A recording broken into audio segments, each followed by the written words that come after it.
काटकर रिवाबा पर दांव खेला है। तो रिवाबा पर अब जामनगर में बीजेपी की जीत का जिम्मा है, लेकिन उनका पारिवारिक बैकग्राउंड कांग्रेस से कनेक्शन कर रहा है। रिवाबा कांग्रेस के दिग्गज नेता हरि सिंह सोलंकी की भतीजी भी हैं। उनके पिता हरदेव सिंह सोलंकी बड़े उद्योगपति और कॉन्ट्रैक्टर हैं।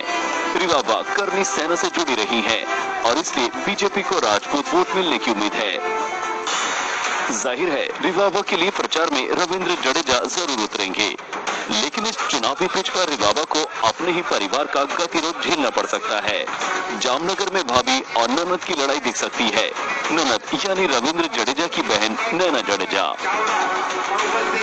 हमारा जो केंद्र का नेतृत्व संभाल रहे हैं हमारे माननीय प्रधानमंत्री मोदी साहब जी, अमित शाह साहब जी, जेपी नड्डा जी, और गुजरात का नेतृत्व जो डबल इंजन सरकार के तौर पे हम जिनको मानते हैं, भूपेंद्र भाई पटेल, CR पाटिल साहब, उन सभी का मैं तहे दिल से, और जामनगर और हमारे देश का जो संगठन है, भारतीय जनता पार्टी का जो भी संगठन है, उनके कार्यकर्ता, शनिष्ठ कार्यकर्ता जो भी है, भाई बहनों, उनके लिए मैं तहे दिल से धन्यवाद करना चाहूंगी, क्योंकि भारतीय जनता पार्टी एक कैडेट बेस्ड पार्टी है। साथ ही साथ कार्यकर्ताओं का जो यहाँ पर महत्व दिया जाता है, उनके विचारों को महत्व दिया जाता है, तो उनके लिए मैं हार्दिक शुभकामनाएं, उनके लिए मैं हार्दिक धन्यवाद कह रही हूँ अपनी तरफ से।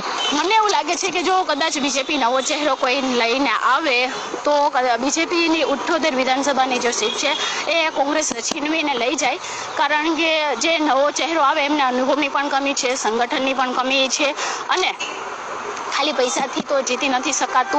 रिवाबा जडेजा और नैना जडेजा दोनों अच्छी दोस्त रही हैं।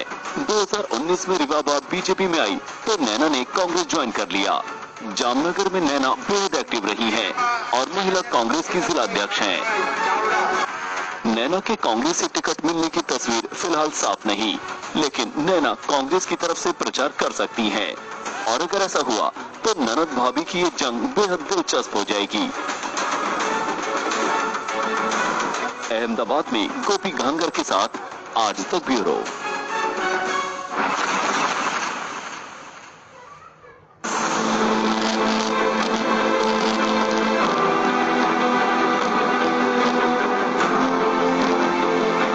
अंतर्राष्ट्रीय मुद्रा कोष ने वैश्विक अर्थव्यवस्था के लिए खतरे की घंटी बजा दी है। IMF ने 2023 के लिए वैश्विक अर्थव्यवस्था में वृद्धि के अपने अनुमानों को और घटा दिया है। पहले IMF ने वैश्विक अर्थव्यवस्था में अगले साल 2.9% वृद्धि का अनुमान लगाया था, और अब उसने इसे घटाकर 2.7% कर दिया है। IMF ने रूस यूक्रेन के बीच जारी युद्ध, महंगाई, ब्याज दरों में बढ़ोतरी और महामारी के चलते अपने अनुमानों को घटा दिया है। IMF के मुख्य इकोनॉमिस्ट पियर ओलिवर गॉर्चेज ने कहा कि अभी और बुरे दौर के लिए दुनिया को तैयार रहना चाहिए। उन्होंने दुनिया की 3 प्रमुख अर्थव्यवस्था अमेरिका, चीन और यूरोप में ठहराव के दौर की बात भी कही है। IMF ने वैश्विक अर्थव्यवस्था में 1/3 का योगदान देने वाली अर्थव्यवस्था के अगले साल और सिकुड़ने की भी आशंका जताई है, और नतीजा दुनिया भर में मंदी का भयावह दौर के रूप में सामने आ सकता है। 2020 की शुरुआत से ही कोरोना महामारी के चलते वैश्विक अर्थव्यवस्था दबाव में है। पहले तो लॉकडाउन ने वैश्विक अर्थव्यवस्था की बुरी गत कर दी, फिर दुनिया भर के देशों में अर्थव्यवस्था में जान फूंकने के लिए घोषित सरकारी प्रोत्साहनों का भी अर्थव्यवस्था पर असर पड़ा और महंगाई बढ़ी। बढ़ती महंगाई पर काबू के लिए फेडरल रिजर्व और दूसरे देशों के केंद्रीय बैंकों के ब्याज दर बढ़ाने का असर अर्थव्यवस्था पर पड़ा है।